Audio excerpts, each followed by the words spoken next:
All right, let's just jump right into this explainer. Today, we're going to demystify the sheer scale of the historical misconceptions surrounding the Indian caste system. We're going to look past all our modern assumptions and really dig into what the ancient texts and early sociological studies actually tell us about how human beings organize themselves. Here is a quick look at our agenda for today. We'll be covering 1. The roots of caste, 2.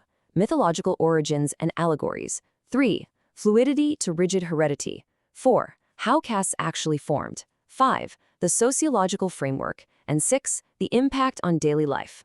Let's get to it. Section 1. The roots of caste. Before we zoom in on India, we actually need to zoom out and look at this globally. It turns out having hereditary trades and occupations, that actually existed among ancient Egyptians, Persians, early Attic tribes, and even the Saxons. So it's a remarkably common human phenomenon.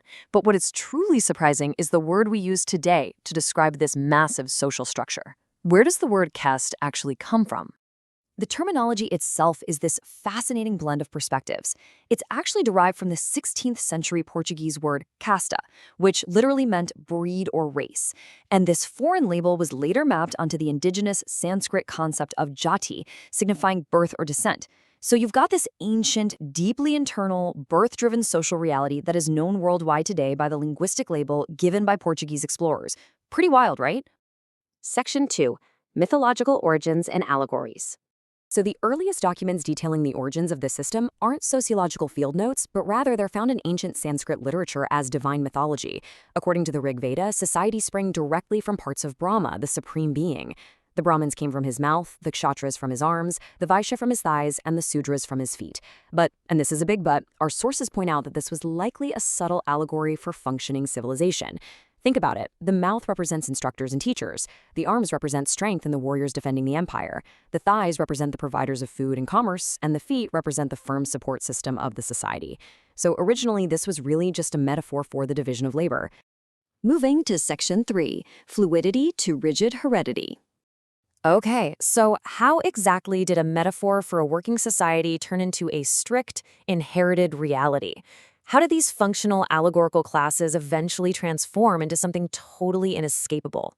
We see a really stark contrast between early thought and later practice. The ancient texts, like the Mahabharata, actually suggest a surprising level of fluidity. It explicitly states men become Brahmins by their actions, and that a person isn't a Sudra simply by being born one. Back then, class was tied to virtue, conduct, and merit. Contrast that with the rigid reality that crystallized after the Brahminic period, post-600 BC. By the time of Manu, the system had hardened completely. Caste became strictly dictated by birth, it was enforced by heavy punishments, and locked in by endogamous marriage, meaning you could only marry within your specific closed-off group. Section 4. How castes actually formed. If it wasn't just a divine decree, we have to look at how these hyper-specific subcastes multiplied all across the subcontinent.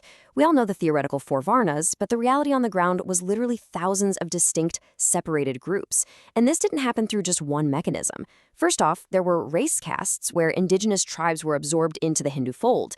Then sectarian castes formed when religious reformers rejected the system only for their followers to eventually become a brand new caste themselves. You also had castes formed by crossing or the intermarriage of different groups, but perhaps most significantly, there were functional castes. As people adopted new occupations, say a group of toddy drawers becoming weavers, they would separate from their main caste, stop intermarrying, and form a brand new subcaste. Finally, migration played a massive role. When a group left their home and settled elsewhere, that geographic isolation naturally birthed a new territorial caste. Section 5. The sociological framework. So, looking at this from the outside, how did 19th and 20th century European scholars attempt to decode this incredibly complex web?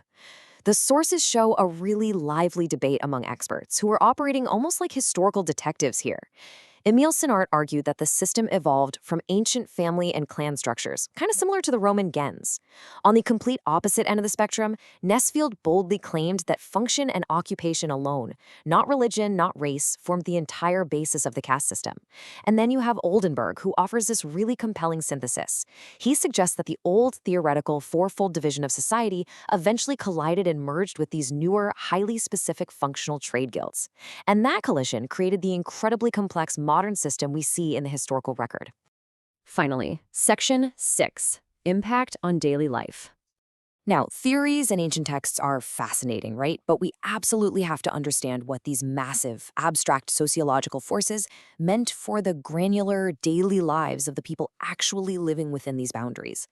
If we look at a specific regional example from Cochin State, the texts reveal how localized castes had highly specific, incredibly intricate rules. For instance, in places like Malabar and Cochin, you had strict rules regarding ceremonial pollution by touch or even by simply approaching someone. You also had complex marital practices like hypergamy, where women of certain castes could only marry equals or superiors. Our sources note that Namboothiri Brahmins, just to maintain their own community's strict inheritance laws, would often form conjugal relations with Nair women. This actually led to the creation of entirely new, distinct aristocratic subcastes like the Samanthans. Literally, every meal eaten, every marriage arranged, and every social interaction was governed by these specific community laws. To wrap up what we've learned from our sources today, this quote perfectly distills the historical reality. A man's caste affects his life from its beginning to end. It determines his occupations, fixes his residence for him, assigns villages for caste quarters. Just think for a second about the freedom of choice we take for granted today. Where to live, who to eat dinner with, what career to pursue. Whether born of myth, race, or guild, the ultimate reality of the system was an all-encompassing perimeter around a person's entire existence.